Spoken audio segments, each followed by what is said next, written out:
Hi friends, എല്ലാവർക്കും നമസ്കാരം. ഞാൻ വിഷ്ണു. പുതിയൊരു വീഡിയോയിലേക്ക് എല്ലാവർക്കും സ്വാഗതം. നമ്മൾ കുറച്ച് ചെറിയൊരു ഇൻഫർമേഷൻ തരാനായിട്ടാണ് വീണ്ടും ഇപ്പോഴും ഈ LGSനെ കുറിച്ചിട്ട് ഒരു വീഡിയോ ചെയ്യുന്നത്.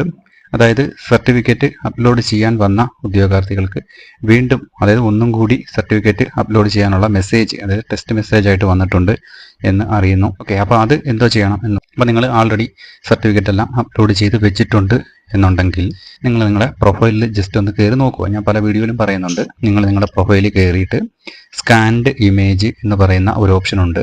ആ ഓപ്ഷനിൽ കയറി നിങ്ങളുടെ സർട്ടിഫിക്കറ്റ് എല്ലാം വ്യക്തമായിട്ട്, അതായത് ഇൻറ്റു മാർക്കായിരിക്കും നിങ്ങൾക്ക് സർട്ടിഫിക്കറ്റ് അപ്ലോഡ് ചെയ്യുമ്പോൾ നിങ്ങൾക്ക് കാണിക്കുന്നത്. ആ ഇൻറ്റു മാർക്കിൽ ക്ലിക്ക് ചെയ്യുമ്പോൾ നമ്മുടെ സർട്ടിഫിക്കറ്റ് നമ്മുടെ സ്ക്രീനിൽ വരും. അത് ജസ്റ്റ് എല്ലാം വായിക്കാൻ പറ്റുന്നുണ്ടോ, എല്ലാം ക്ലിയർ ആണോ എന്ന് നിങ്ങൾ ചെക്ക് ചെയ്യുക. എല്ലാ സർട്ടിഫിക്കറ്റ്, അതായത് SSLC ആയാലും നമ്മൾ ഡേറ്റ് ഓഫ് ബർത്ത് പ്രൂവ് ചെയ്യുന്നതിന് വേണ്ടിയിട്ട് കൊടുക്കുന്നത് SSLC സർട്ടിഫിക്കറ്റ് ആണ്. അപ്പോൾ അത് നമ്മൾ ക്ലിയർ ആണോ നോക്കുക. പിന്നെ നമ്മൾ ആധാർ കറക്റ്റ് ആയിട്ടാണോ കാണാൻ പറ്റുന്നത്, രണ്ട് സൈഡും കൊടുത്തിട്ടുണ്ടോ എന്ന് നമ്മൾ ചെക്ക് ചെയ്യുക. ദെൻ നമ്മുടെ NCLCയോ അല്ലെങ്കിൽ EWSO അല്ലെങ്കിൽ DAയുടെ ഏതെങ്കിലും സർട്ടിഫിക്കറ്റോ ഉണ്ടെന്നുണ്ടെങ്കിൽ, അല്ലെങ്കിൽ കമ്മ്യൂണിറ്റി സർട്ടിഫിക്കറ്റോ ഏതെങ്കിലും നിങ്ങൾക്ക് ഉണ്ടെന്നുണ്ടെങ്കിൽ അതും വ്യക്തമായി വായിക്കാൻ പറ്റുന്നുണ്ടോ എന്ന് നോക്കുക. EWSന്റെ ആയാലും അതുപോലെ തന്നെ DAയുടെ ആയാലും സീല് വ്യക്തമായി കാണാൻ പറ്റുന്നുണ്ടോ എന്ന് നമ്മൾ ചെക്ക് ചെയ്യുക. അപ്പോൾ ഇതൊക്കെയാണ് മെയിനായിട്ട് നമുക്ക് വേണ്ടത്. ഇനി നിങ്ങൾക്കൊരു ഡൗട്ടുണ്ട്, സർട്ടിഫിക്കറ്റ് അപ്ലോഡ് ചെയ്തിട്ട് നമ്മൾ വെരിഫിക്കേഷന് പോകുന്ന സമയത്ത് എന്തെങ്കിലും പ്രശ്നമുണ്ടെങ്കിൽ നമുക്ക് ലിസ്റ്റിൽ നിന്ന് ഔട്ട് ആവുമോ എന്നുള്ള കാര്യം. മൈന്യൂട്ടായ പ്രോബ്ലംസിനൊന്നും നമുക്ക് അവർ അന്നേരം തന്നെ നമുക്ക് സമയം തരും. അതായത് വെരിഫിക്കേഷന് പോകുന്ന സമയത്ത് അവർ ആ സമയം തന്നെ നമുക്ക് സമയം തരും. പോയി തൊട്ടടുത്ത കഫേയിൽ പോയിട്ട് അല്ലെങ്കിൽ തൊട്ടടുത്ത കമ്പ്യൂട്ടർ സെന്ററിൽ പോയിട്ട് നമുക്ക് ക്ലിയർ ആക്കിക്കൊണ്ട് വന്ന് വീണ്ടും നമുക്ക് വെരിഫിക്കേഷൻ ചെയ്യാനുള്ള അവസരം അവർ തരും. ഇനി വലിയ പ്രശ്നമാണെങ്കിൽ ഈ പറയപ്പെടുന്ന പോലെ NCLCയിലോ അല്ലെങ്കിൽ EWSലോ അല്ലെങ്കിൽ DAയുടെ സർട്ടിഫിക്കറ്റിനകത്തോ മെഡിക്കൽ സർട്ടിഫിക്കറ്റിനകത്തോ ഒക്കെ ഡേറ്റൊന്നും കറക്റ്റായിട്ട് ഇല്ല എന്നുണ്ടെങ്കിൽ, അതായത് സർട്ടിഫിക്കറ്റ് പിടിക്കുമ്പോൾ ഇഷ്യൂ ഡേറ്റും അതുപോലുള്ള കാര്യങ്ങളൊക്കെ കാണുമല്ലോ, അതിൻ്റെ ഫയൽ ഡേറ്റും ഒക്കെ കാണും. അതൊന്നും ക്ലിയർ ആയിട്ട് ഇല്ലെങ്കിൽ മാത്രം അവർ ഒന്നും കൂടി ആ സർട്ടിഫിക്കറ്റ് നമുക്ക് മേടിച്ചുകൊണ്ട് വരാനായിട്ട് പറയും. അതൊന്നുകൂടെ മേടിച്ചുകൊണ്ട് വന്ന് നമ്മുടെ പ്രൊഫൈലിൽ സ്കാൻ ചെയ്ത് കയറ്റിയിട്ട് വീണ്ടും നമുക്കൊരു ഡേറ്റ് തന്നിടും. ആ ഡേറ്റിൽ നമ്മൾ വീണ്ടും ചെല്ലുമ്പോഴത്തേന് അവരത് വെരിഫൈ ചെയ്ത് തരും.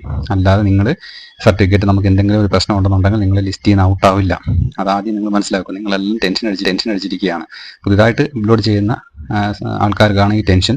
അല്ലാതെ യൂട്യൂബ് സർട്ടിഫിക്കറ്റ് ഒക്കെ ഉള്ള ആൾക്കാർക്ക് ഇതെല്ലാം വ്യക്തമായിട്ട് അറിയാം. അതുകൊണ്ട് നിങ്ങൾ ആരും ടെൻഷൻ അടിക്കേണ്ട.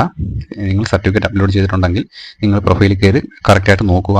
ഈ പറയപ്പെടുന്ന പോലെ വ്യക്തമായി കാണാൻ പറ്റുന്നുണ്ടോ നോക്കുക. കമ്മ്യൂണിറ്റി സർട്ടിഫിക്കറ്റ്, EW സർട്ടിഫിക്കറ്റ്, അതുപോലെ തന്നെ NCLC സർട്ടിഫിക്കറ്റ്, DAയുടെ സർട്ടിഫിക്കറ്റ്, ഇതിനകത്തെല്ലാം ഡേറ്റും അതുപോലെ തന്നെ ബാർകോഡും ഉണ്ടോ എന്ന് നിങ്ങൾ ചെക്ക് ചെയ്യണം. ഇത്രയും മാത്രമേ ഉള്ളൂ. നിങ്ങളുടെ റിസർവേഷനുള്ള ആൾക്കാർക്ക് മാത്രമാണ് ബാർകോഡും ഡേറ്റ് ഇഷ്യൂ ചെയ്ത ഡേറ്റും കറക്റ്റായിട്ട് അതിനകത്ത് വ്യക്തമായിട്ട് എഴുതിയിരിക്കണം. ഇല്ലാന്നുണ്ടെങ്കിൽ നിങ്ങൾ ഉടനെ തന്നെ പോയി ഡേറ്റ് ഇട്ടിട്ടില്ല അല്ലെങ്കിൽ സീൽ വ്യക്തമായി തെളിഞ്ഞിട്ടില്ല എന്ന് പറഞ്ഞ് ഒന്നും കൂടെ നിങ്ങൾ പേടിക്കുക. ഇതൊക്കെയാണ് നമ്മുടെ മൈന്യൂട്ട് അല്ലാത്ത പ്രശ്നങ്ങൾ. കാരണം നമ്മൾ തിരിച്ചു വന്നിട്ട് വീണ്ടും പോയി മേടിച്ചുകൊണ്ട് വന്ന് കൊടുത്തെങ്കിലേ പറ്റത്തുള്ളൂ. ബാക്കി നമ്മുടെ സർട്ടിഫിക്കറ്റ് ഒക്കെ ക്ലിയർ അല്ലെങ്കിൽ അവരൊന്നുകൂടെ പോയി അപ്ലോഡ് ചെയ്തിട്ട് വന്നിട്ട് നമുക്ക് വെരിഫൈ ചെയ്ത് തരും. അതിനൊന്നും ടെൻഷൻ അടിക്കുക. റിസർവേഷൻ സർട്ടിഫിക്കറ്റ് മാത്രം ഈ പറയപ്പെടുന്ന പോലെ ഇല്ലെങ്കിൽ മാത്രമേ നമ്മൾ വീട്ടിൽ പറഞ്ഞു വിട്ടിട്ട് പിന്നീട് ഡേറ്റ് തന്നു വിട്ടിട്ട് ആ ഡേറ്റ് നമ്മൾ ചെന്നാൽ മതിയാകും. ഇനി പറയാനുള്ളത് LDCയുടെ 2-3 ജില്ലകളുടെ ഷോർട്ട് ലിസ്റ്റ് വന്നിട്ടുണ്ട്. സർട്ടിഫിക്കറ്റ് അപ്ലോഡ് ചെയ്യാനുള്ള മെസ്സേജ് വന്നതിന് ശേഷം ഉടനെ അവർക്ക് വന്ന് ഷോർട്ട് ലിസ്റ്റ് ആണ്. അതുകൊണ്ട് നമ്മുടെ ഈ വേരിയസ് LGSനും സർട്ടിഫിക്കറ്റ് അപ്ലോഡ് ചെയ്തതിന് ശേഷം ഉടനെ തന്നെ ഏതെങ്കിലും എല്ലാ ജില്ലയിലും വന്നതിന് ശേഷം പെട്ടെന്ന് തന്നെ ഷോർട്ട് ലിസ്റ്റ് ആയിരിക്കും വരുന്നത്. അതിനുശേഷമായിരിക്കും വെരിഫിക്കേഷൻ വരുന്നത്. അതുപോലെയാണ് LDക്ക് വന്നിരിക്കുന്നത്. അപ്പം ആ കാര്യം ക്ലിയർ ആയല്ലോ. ഇനി എന്തെങ്കിലും ഡൗട്ട് ഉണ്ടെങ്കിൽ നിങ്ങൾ വ്യക്തമായിട്ട് നമ്മുടെ ഈ വീഡിയോയുടെ താഴെ കമൻറ്റ് ചെയ്യുക. അല്ലാന്നുണ്ടെങ്കിൽ നമ്മുടെ ചെറിയൊരു ടെലഗ്രാം ഗ്രൂപ്പ് ഉണ്ട്. അതിനകത്ത് നിങ്ങൾക്ക് ജോയിൻ ചെയ്തിട്ട് എനിക്ക് എൻ്റെ അടുത്ത് പേഴ്സണലായിട്ട് നിങ്ങൾക്ക് ചോദിക്കാൻ പറ്റും.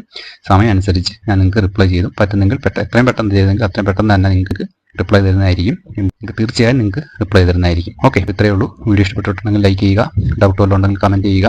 ചാനൽ ഇതുവരെ സബ്സ്ക്രൈബ് ചെയ്യാത്തവരെല്ലാം ചാനലൊന്ന് സബ്സ്ക്രൈബ് ചെയ്ത് വെക്കുക. പുതിയൊരു വീഡിയോ ആയിട്ട് ഉടനെ തന്നെ കാണാം. അതുവരെ എല്ലാവർക്കും വളരെയധികം നന്ദി. നമസ്കാരം.